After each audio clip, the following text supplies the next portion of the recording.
सभी को trick centre की ओर से गुड मॉर्निंग। आज का क्वेश्चन कोड है TRN 88। 88वां कोड पर चलते हैं। TRN 88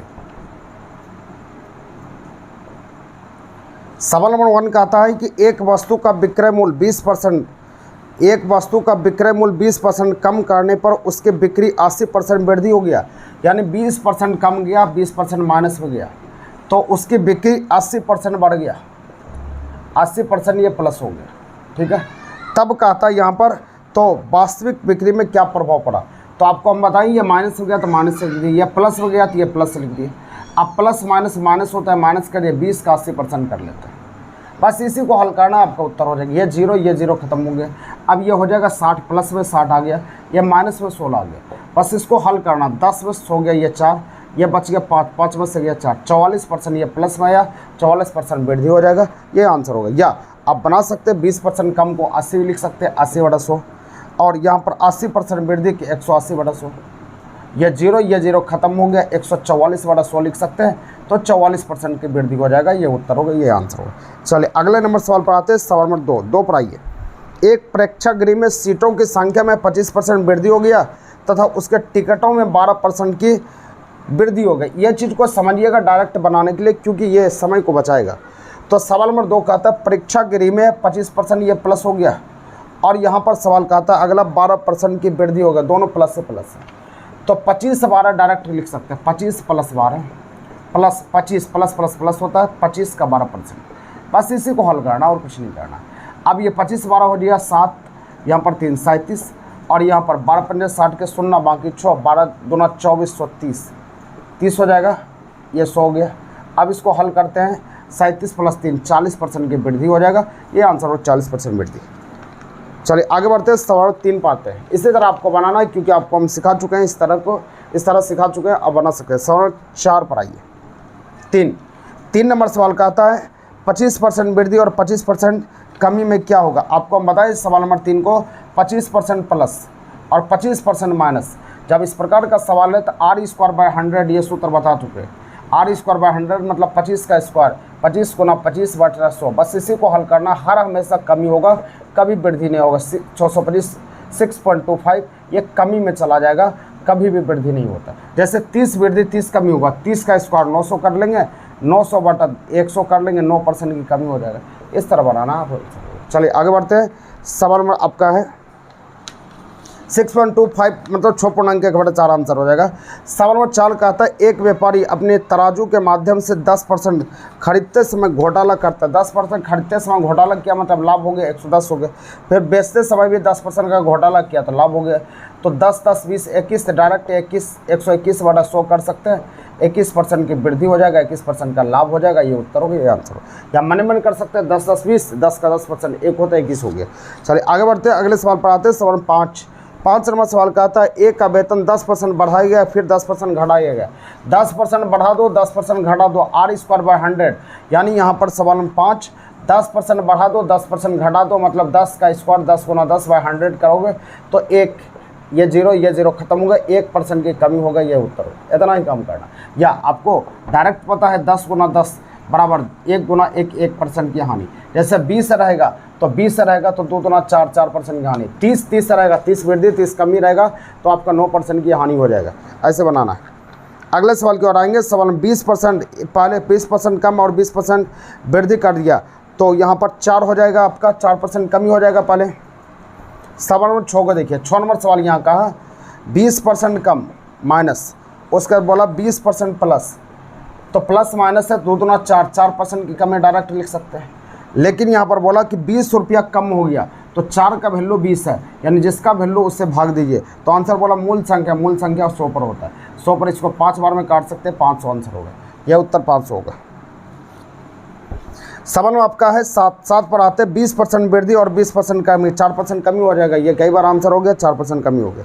सवाल 8 का आता है एक व्यक्ति अपने वेतन का 25% कम कर दिया, फिर 25% बढ़ा दिया, तो 25% कम और 25% वृद्धि, तो 25 का स्क्वायर 625/100।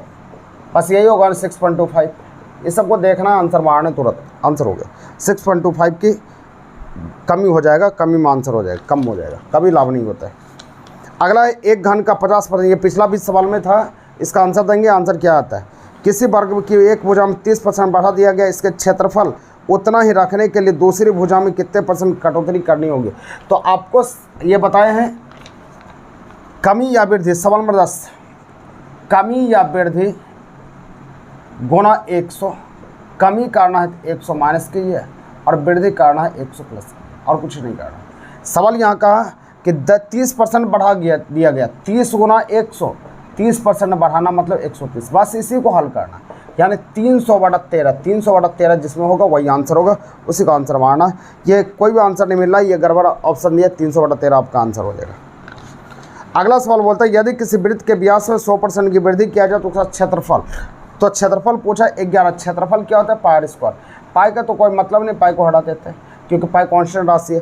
तो 100% की वृद्धि, तो 100% की वृद्धि को 200 लिखते हैं, 200/100, 2 बार है तो 2 बार लिखना है, 200/100, ये 0 खत्म हो गया, 400/100, 400/100 को कितना लिखेंगे? 300% की वृद्धि। ये सब तो आप फूंक दीजिएगा, आंसर हो जाएगा, क्योंकि कई बार बता चुके हैं, ये सब में टाइम नहीं लगना चाहिए। 300% या मन बना सकते हैं। तो 1 200 हो गया, 100 का 100% आपका 100 हो जाएगा, तो आंसर 300 हो जाएगा। चलिए बढ़िएगा। सवाल नंबर 12, 50 kg शीशा और टीन के मिश्रण में 12, 50 kg शीशा और टीन के मिश्रण में 60% शीशा है, 60% शीशा है, 60/100 मतलब 30 kg शीशा है। ये 30 kg शीशा हो गया, तो 20 kg टीन हो जाएगा, क्योंकि टोटल 50 है, 20 किलो टीन हो गया। अब उसके बाद कहता है इसमें कितना शीशा और मिला दिया जाए। शीशा मिलाना, कितना मिलाना है पता नहीं है, ताकि ये 75% हो जाए, 75 ये हो जाएगा, तो ये 25 हो जाएगा, टोटल 100 पुराना है। इसको काट लिए 25 या 75 गुना कर लेते हैं, 30 + x बराबर क्या? 60 हो जाएगा। तो x बराबर कितना हो जाएगा? 30, बस ये आंसर 30 हो जाएगा। 30 kg शीशा मिला तो आंसर होगा। इस तरह का सवाल तो आप फूंक दीजिएगा, क्योंकि आपको क्लास में इतना बार बताया गया है कि आपसे बनना चाहिए। अगले सवाल की ओर आते हैं। सवाल में आपका 13 पढ़ाइए, 13 को समझिए। 13 नंबर सवाल यहाँ पर कहता है 7% लवण के 12 लीटर घोल को उबालकर 4 लीटर पानी को वाष्पित कर लिया जाता है। यहाँ पर सवाल में 13 कहता है 12 लीटर घोल में 7% लवण है, 7/100 है, यानी बरसत 84 है। इसको हल करेंगे 0.84 लवण, ये लवण आ गया।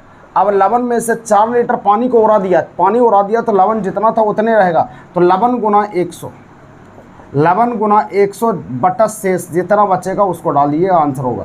तो लवण 0.84 हो गया, गुना 100, 4 लीटर उड़ा दिए, 4 लीटर उड़ा दिए, 8 लीटर हो गया। बस इसी को हल करना, हल करके बताइएगा आंसर क्या आता है, इसको हल करना, आंसर हो जाएगा। चलिए आगे सवाल की ओर आते हैं। सवाल नंबर 14 पढ़ाइए, 14 को समझते हैं। यह सब सवाल को सिर्फ देखिए, आपका रिवीजन हो रहा है। सवाल नंबर 14 यहाँ पर कहता है 50% 9 लीटर अम्लीय में 50% है, 50/100 यानी 4.5 लीटर ये अम्ल है, तो 4.5 लीटर ये पानी हो जाएगा। अब कहता है यहाँ पर तो अम्ल की सांद्रता 30% रह जाए, इसमें कितना पानी और मिलाना है? तो पानी मिलाना है, 4.5 लीटर अम्ल है, 4.5 लीटर पानी मिलाना है। अम्ल की सांद्रता 30, अम्ल 30 तो नीचे कितना 70, बस x का मान निकालना, आंसर हो गया। ये उत्तर हो जाएगा, इसी को हल करना, इसी को हल कीजिएगा, आपका आंसर हो जाएगा। चलिए आगे बढ़ते हैं। सवाल नंबर 15 पढ़ाइए, 15 को समझते हैं। सवाल नंबर 15 नंबर सवाल यहाँ पर कह रहा है 300 ग्राम चीनी तथा पानी के घोल में 40% चीनी है, 40% चीनी है, मतलब 120 चीनी हो गया, तो 180 यहाँ पर पानी होगा। तब सवाल कहता है इसमें कितना ग्राम चीनी और मिला जाए कि 50% चीनी हो जाए। कितना ग्राम चीनी मिलाना है? तो x ग्राम, ताकि 50% चीनी हो जाए। ये 50 तो नीचे 50 होगा, तो x बराबर हल कीजिएगा 60 होगा। या अगर दिमाग से बनाइएगा 50% मतलब आधा आधी करना है, ये 120 है, ये 180, आधा आधी नहीं है, तो कितना ग्राम चाहिए? 60 ग्राम चाहिए, आंसर होगा। ऐसे भी सोच सकते हैं, 60 ग्राम चाहिए तब तो आधा आधी होगा, 50-50 हो जाएगा। अगले सवाल की ओर आएंगे। सवाल नंबर 16 पर आते हैं, 16 को समझते हैं। सवाल नंबर 16 यहाँ पर कहता है चीनी तथा पानी के 12 लीटर घोल में 4% चीनी है, 4% चीनी है, 4/100, 4×4 = 0.84, ये चीनी हो गया, चीनी लिख दिए। अब यहाँ पर कहता है इस घोल को वाष्पित करके 2 लीटर चीनी को उड़ा दिया जाता है। 2 लीटर चीनी उड़ा दिया, 2 लीटर पानी को उड़ा दिया, तो चीनी जितना है उतना होगा, चीनी गुना 102 लीटर और गया तो यहाँ 10 हो जाएगा। बस इसको हल कर लिए, हल करेंगे तो 4.8% यही आंसर भी उत्तर होगा, ये आंसर हो जाएगा, आंसर बन गया। 2 लीटर और गया तो बचा 10 है ना, शेष नीचे डाल दिया, हो गया। 40% अल्कोहल के 9 लीटर, इसको बनाइएगा, इसका आंसर क्या होता है, इसको बनाएंगे 18, आंसर देंगे 18 नंबर का आंसर क्या आता है। सवाल 50% अल्कोहल के 9 ग्राम शेविंग लोशन में, सवाल देखिए इसको एक और हम बना देते हैं ताकि दिक्कत आपको ना हो। सवाल नंबर 19 सब कॉपी में बना हुआ है आपका, 50% है अल्कोहल, यानी आपका 4.5, सेम सवाल अभी आया था 4.5, अभी सेम सवाल था, पीछे हम बनाए थे, इसको बनाने की जरूरत नहीं है, पीछे हम बनाए हुए थे आपका। सोना तथा चांदी के 50 ग्राम मिश्र धातु में 80% सोना, 80/100, यह जीरो खत्म हुआ, 40 ग्राम ये सोना है, तो सोना 40 ग्राम सोना हो गया, तो चांदी 10 ग्राम हो गया, 10 ग्राम चांदी हो गया। अब उसके बाद कहता है इसमें कितना सोना और मिला दिया जाए, कितना मिलाना है हमको नहीं पता है, जितना मिलाना है मिला दो, ताकि ये 95 फुट जाए, 95 तो नीचे 5, बस x बराबर निकालिएगा, आंसर हो जाएगा। इसी को हल करना, आंसर बनेगा। अगला सवाल है वर्गों की संख्या कितनी है। देखिए वर्ग की संख्या, यह हालांकि चित्र गड़बड़ बन गया है, वर्ग की संख्या काउंट करना है। देखिएगा ऊपर आपका आयत बना हुआ है, वर्ग नहीं है, बीच में ये कटा हुआ है, इस तरह से फिगर आपका गड़बड़ है, फिगर उस तरह से नहीं बना है जिस तरह से होना चाहिए। अगर गिनना है तो एक वर्ग यहाँ पर होना चाहिए, ऐसे फिगर होगा। देखिए हम सिखा देते हैं इसको, एक वर्ग ये हो जाएगा, दूसरा ये हो जाएगा, तीसरा ये हो जाएगा, चौथा ये पूरा हो जाएगा, 5वां ये हो जाएगा, 6ठा ये हो जाएगा, 6 वर्ग होगा, 6 वर्ग की संख्या होगा इसमें। और ये वर्ग नहीं बना सकते, ये आयत। वर्ग मतलब होता है जिसकी लंबाई चौड़ाई बराबर होगा, वो वर्ग कहलाता है।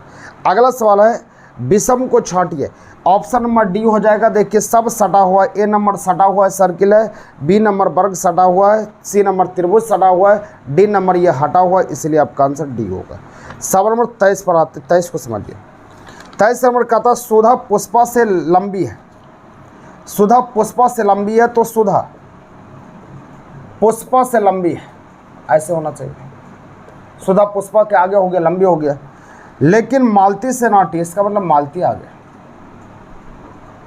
मालती से नाटी हो गया। गीता बिरजू से नाटी है, इसमें गीता नहीं है ना ही बिरजू है, गीता बिरजू से नाटी है, इसका मतलब बिरजू आगे होगा, बिरजू से नाटी है, लेकिन बिरजू उतना लंबा नहीं है जितना कि पुष्पा लंबी है। इसका मतलब क्या, पुष्पा के पीछे बिरजू जाएगा, जब बिरजू आ गया तो इसके पीछे गीता आएगा, गीता आ गया तो मध्य में कौन सा आएगा, तो मध्य में कौन सा आदमी आएगा, पुष्पा, यही आंसर हो गया। बीच में पुष्पा आ गया क्योंकि 2 इधर, बीच में पुष्पा आंसर हो गया। यह रैंकिंग टेस्ट का सवाल है, आपको हम पढ़ा चुके हैं, इसीलिए हिंट सिर्फ दे रहे हैं, आप देखते जाइए, समझ में आते रहेगा। सवाल नंबर 24 का आता है 5 मित्र में दीना सुषमा से बड़ा है, दीना सुषमा से बड़ा है, यहाँ डाल दिए सुषमा से बड़ा है, लेकिन मोना सरयुग से छोटी है। मोना के बारे में बोला, सरयुग से छोटी है, सरयुग से छोटी हो गया मोना। जया दीना से बड़ी है, जया के बारे में बोला दीना से बड़ी, इस तरह समझ लिया, जया दीना से बड़ी है, लेकिन मोना जितनी बड़ी है वह उतनी बड़ी नहीं है। जया दीना से बड़ी है लेकिन मोना जितनी बड़ी है वह उतनी बड़ी नहीं है, इसका मतलब मोना आगे, मोना का आगे सरयुग, सरयुग यहाँ डाल दिए। अब उसका पूछा जा रहा है, तो बताइए कि इनमें से सबसे छोटा या छोटी कौन है, सुषमा, सबसे छोटा या छोटी सुषमा, आंसर हो गया, वही उत्तर हो गया। सवाल नंबर 25 पर आइए, 25 को समझते 25 नंबर सवाल कहता है 5 मित्रों में 25 नंबर सवाल कहता है जयेश रमेश से लंबा है। जयेश के बारे में बोला, जयेश रमेश से लंबा है, जो कि नंदू से छोटा, जो कि का प्रयोग 2 नंबर व्यक्ति के लिए होता है, इसको याद रखना। जयेश रमेश से बड़ा है, जो कि नंदू से छोटा, नंदू से छोटा रमेश हो जाएगा, जो कि का प्रयोग 2 नंबर व्यक्ति के लिए होता है, यहाँ पर जो कि नंदू से छोटा, नंदू आगे हो जाएगा, ऐसे होना चाहिए। उसके बाद सतीश विनोद से लंबा है, सतीश विनोद से लंबा है, यहाँ पर सतीश हो गया, विनोद से लंबा, ऐसे होना चाहिए, विनोद से लंबा। लेकिन रमेश से नाटा है, तो रमेश से नाटा है, रमेश आगे हो गया। अब उसके बाद रमेश सन्नाटा, नंदू जयेश सन्नाटा, तो नंदू जो है जयेश सन्नाटा इस बीच में घुस जाएगा। जब रमेश आ गया तो इसके आगे नंदू, नंदू के आगे यहाँ पर जयेश हो गया। तो आंसर पूछा जा रहा है, तो बताइए कि सबसे लंबा कौन है? सबसे लंबा ये जयेश आंसर होगा। उसी तरह आप अगले सवाल की ओर, अगला सवाल इस तरह जैसे रहेगा, जो कि वाला बना लीजिएगा। सवाल में आते 26 पर आते, 26 को समझिए। 26 नंबर सवाल यहाँ पर कहता है 23 लड़कों की कक्षा में संजीव और रमन 13वां और 14वें क्रमांक का है, तो बताइए कि अंतिम से क्या होगा। आपको हम बताए थे 23 स्टूडेंट है, आगे से रहे तो पीछे से पूछे थे, एक कम करके घटा लिए। 23वां है तो 12 घटाइए, 12 घटाएंगे तो यहाँ पर आपका क्या हो जाएगा, 1 11वां हो जाएगा। 23वां है, ये 14वां है तो 13 घटाइए, तो ये 0, ये 1, 11वां और 10वां आपका आंसर हो जाएगा। 11वां 10वां ऑप्शन नंबर 3 है, ये उत्तर होगा। एक कम करके घटा, रैंकिंग टेस्ट का सवाल ये बना सकते हैं।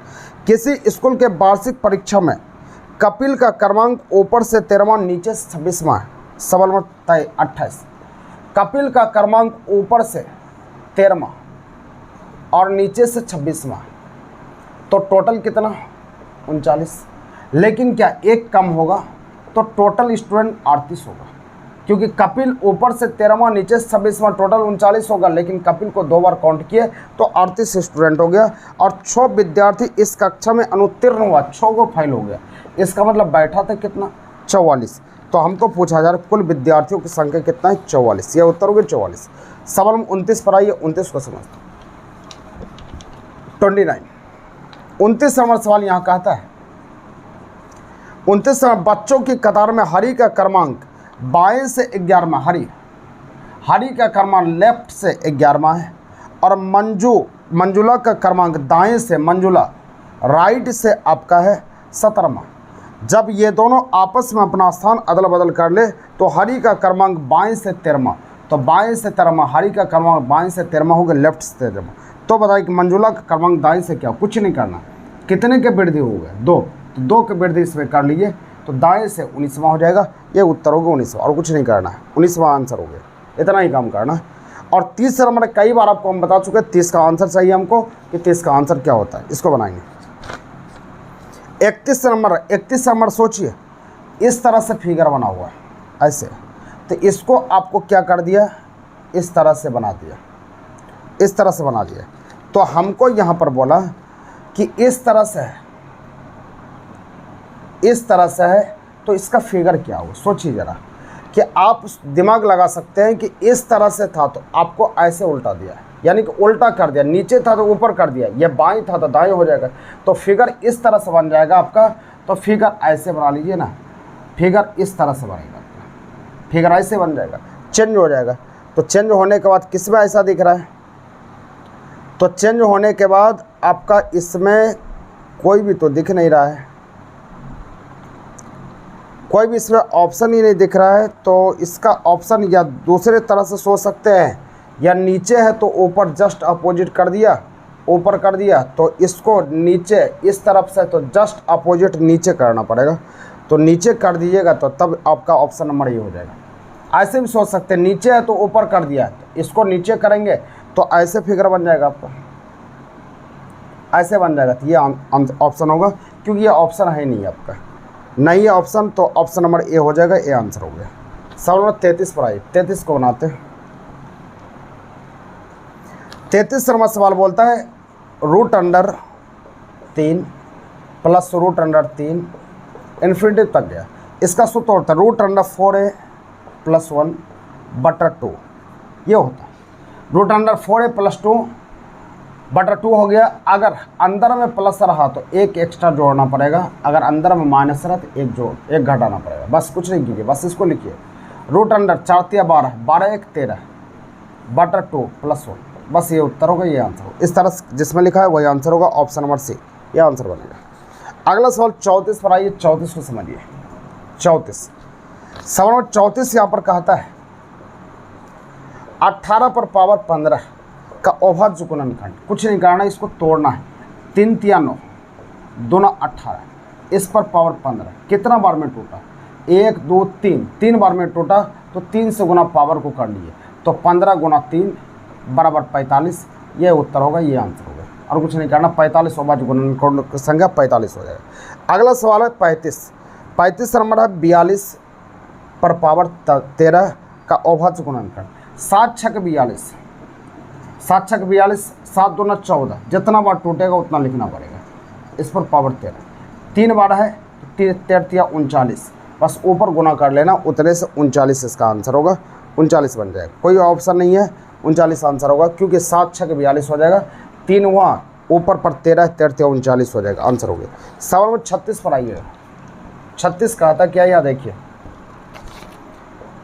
सवाल नंबर 36 का आता है 24 पर पावर 15, 17 पर पावर 13 और 18 पर पावर 43 अभाज्य गुणनखंड। तो गुणनखंडों की संख्या क्या है, अभाज्य गुणनखंड होना चाहिए, अभाज्य गुणनखंडों की संख्या क्या है, इसको बनाना है। तो यहाँ पर देखिए, इसको करने के लिए कुछ नहीं करना, अभाज्य गुणनखंड लिख लीजिए गुणनखंडों की संख्या।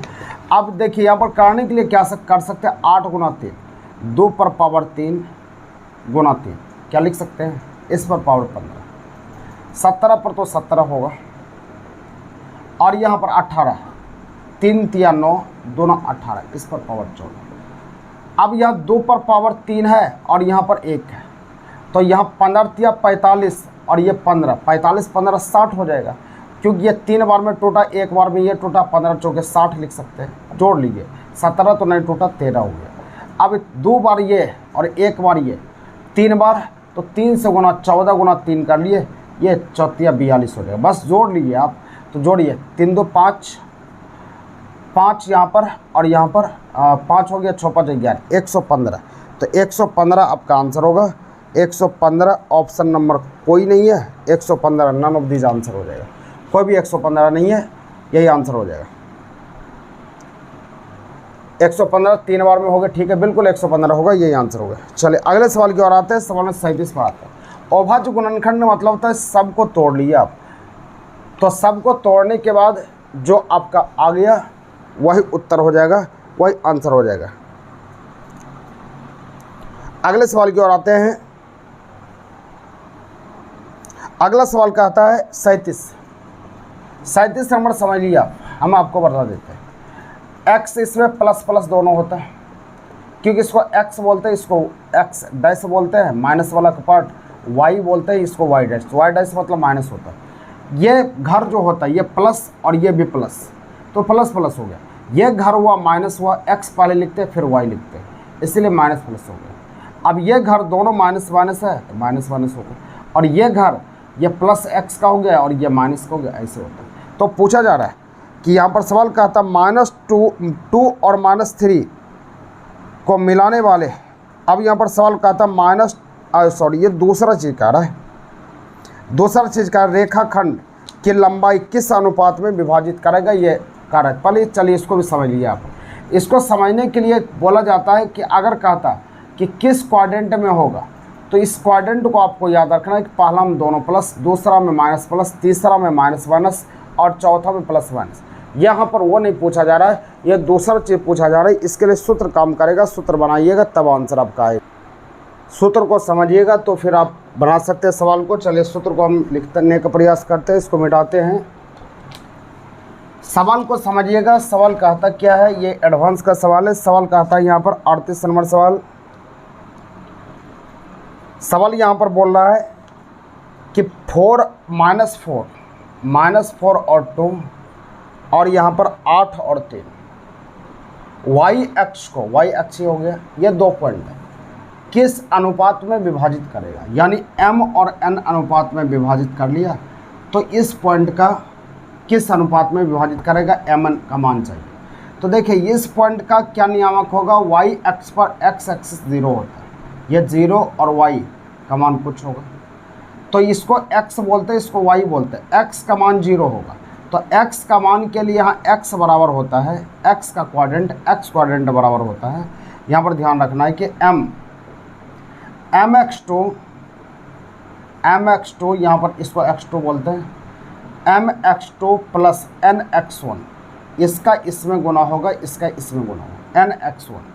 तो nx1 इसको x2 बोलते हैं, इसको x1 बोलते हैं, इसको y2 बोलते हैं, y1 बोलते हैं, बटा m प्लस n, ये सूत्र होता है। तो वाई एक्स नियामक तो 0 हो गया, 0 बराबर एम एक्स टू, एक्स का वैल्यू कितना है 8 है, तो 8 है तो यहाँ लिख सकते हैं 8m।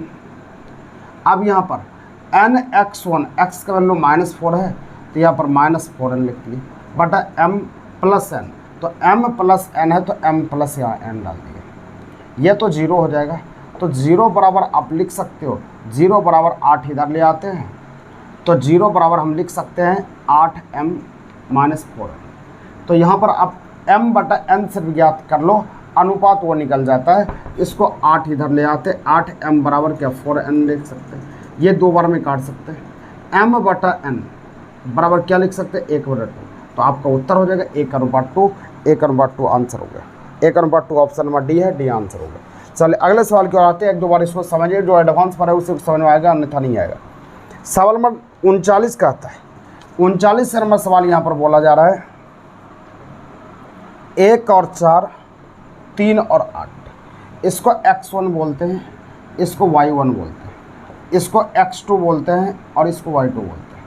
तो सवाल कहता है यहाँ पर गुजरने वाली रेखा का प्रवणता, प्रवणता मतलब ढाल, ढाल मतलब स्लोप, m का मान, तो ढाल या प्रवणता की बात बोलेगा तो ढाल बराबर सूत्र होता है, तो y2 माइनस y1 बटा x2 माइनस x1, या y1 माइनस y2 और x1 माइनस x2 कर सकते, कोई दिक्कत नहीं। या y2 8 हो गया, 8, y1 कितना 4 बटा x2 3 और x1 1, तो 4 और ये आपका 2 हो गया, इसको काटेंगे 2 बार में, प्रवणता 2 हो गया, ये उत्तर हो गया। समझ में आ गया। चलिए नेक्स्ट वीडियो के साथ कल मिलते हैं, तब तक के लिए ठीक से आएंगे।